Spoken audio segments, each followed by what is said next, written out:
There's a whole world. I feel like in North America, we think North America is the whole world, but it's really not. There's Yeah. a whole world that exists. And so But when you have a 40% youth unemployment, you might reconsider.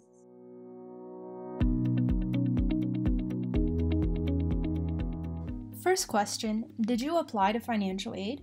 If so, how was your experience? And feel free to compare with other schools as well. As an international, I was always focusing on applying to top schools because honestly, they are the only places that offer good scholarships and financial aid. I can't afford paying for such universities. My family can't do this.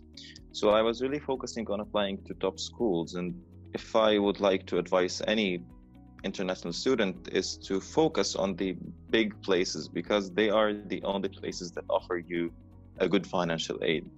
Because otherwise you will just struggle with loans or getting scholarships from here or there. So yeah, I did really focus on applying to big schools. So I had to work like extra during my college application to get better scores and better activities and better in everything. For Stanford, my experience was really cool because I knew they meet the full demonstrated financial need.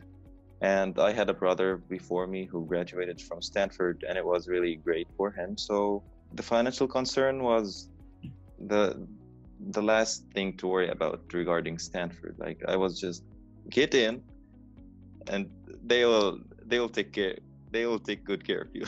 I applied for financial aid as an international, which was kind of tricky just because here no one applies to financial aid, so no one knows how to help you that much. So basically just provide all your documents and they'll figure it out, and it worked very well.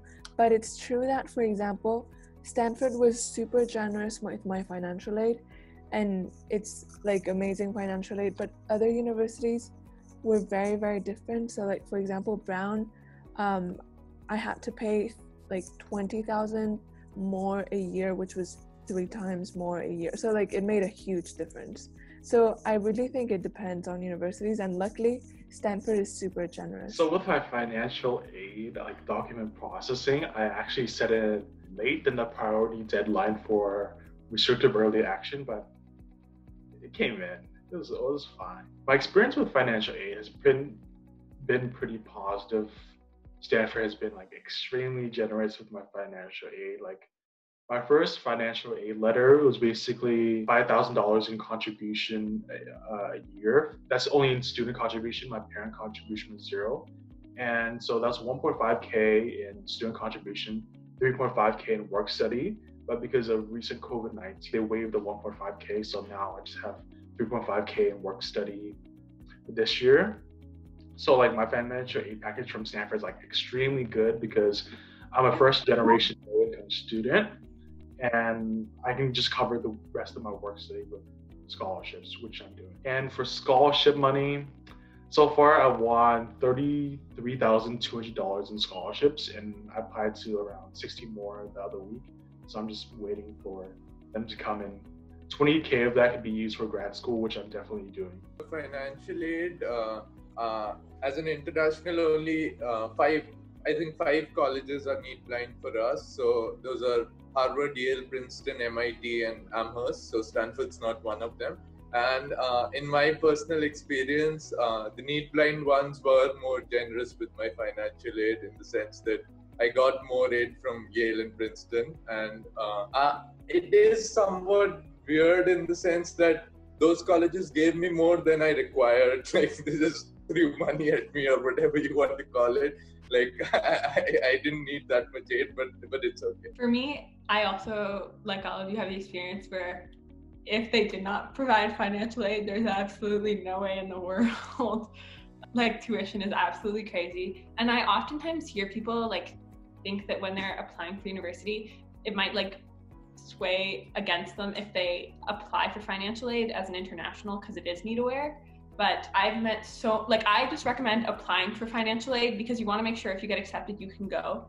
And then without like taking on massive amounts of debt. I find that like these schools are super generous and also understand where you come from, and they see it holistically too. So maybe I don't think being honest about how much money you need will be too detrimental for schools that have large, large money accounts, large endowments. Yes. So I recommend applying for financial aid everywhere. I also got financial aid. Yeah, I have international friends who didn't apply for financial aid because of the need aware, and now they're not going. Like, they got in not to Stanford but to other schools, and now they're not going. So if you need to financial aid, apply.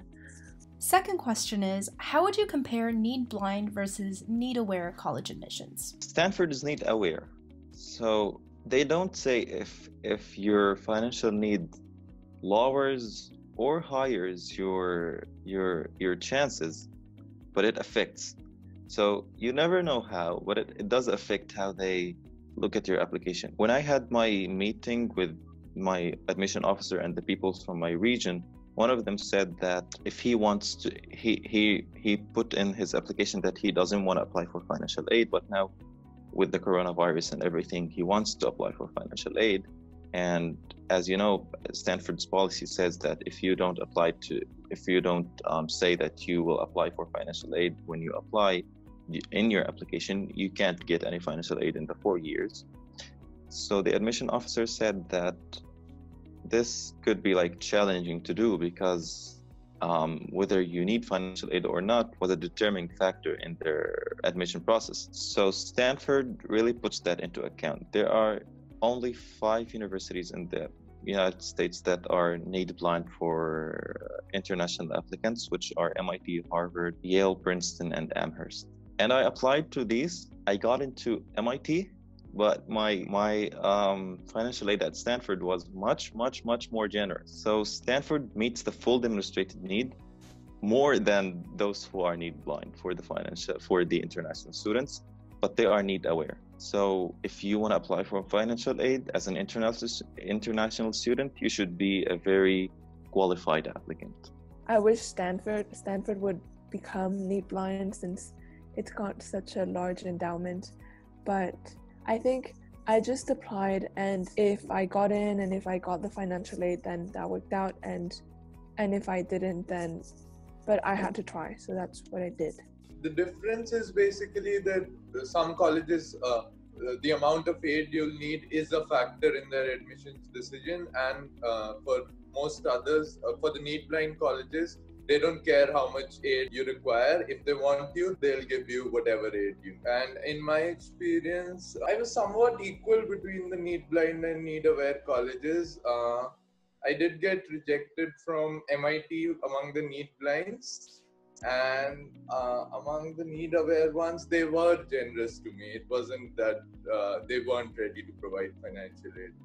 Just apply for financial aid at need blind or need aware. Spending time doing the forms might take you a few hours, but it can have the potential to save you so much money and stress and future debt. And I think it's very powerful and very important. So just fill out the form, and if you get nothing, that's okay, but you tried anyway. But I think just my immediate thought process was, if someone's really amazing and they're killing it at life, like Casey, Vedant, and Ines, and they're dope, and their family doesn't have a lot of money, to me that's a strength in my mind, because it's you don't come from a life of and privilege, totally. And you're able to do crazy things, and you did that all without having insane amounts of money and resources. That's amazing. But I just think it shouldn't be that negative, especially for schools with large endowments. In my opinion, it has made a difference, because among the Indian admits, I think only a couple have received financial aid. Did they apply though? You can't know, because it's what would have happened.